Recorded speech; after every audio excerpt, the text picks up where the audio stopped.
И покрај тоа што постојано се случува, не навикнавме на изненадувањата на Елон Маск. Не ни можеме, бидејќи тие секогаш се на поинакво ниво.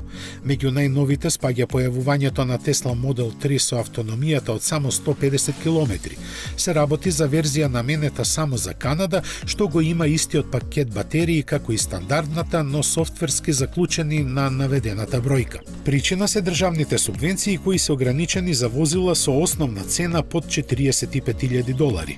Дополнително е дозволено тие да имаат опции во вредност од уште $10,000. За токму толку чини и изведбата на Model 3 со автономија од 386 км, која во другите земји е стандардна. Нормално од Тесла не очекуваат да продадат ниту еден примерок од овој модел. Истовремено од Тесла стигна потврда дека новиот Родстер навистина ќе има автономија поголема од 1000 км. Импресивна е и максималната брзина од 400 км на час, но таа не е потврдена од причина што се смета дека ќе биде поголема. За точно колку не се знае. Не е потврдена ниту цената од $200,000, која исто така се очекува да порасне барем за 10 до 15%.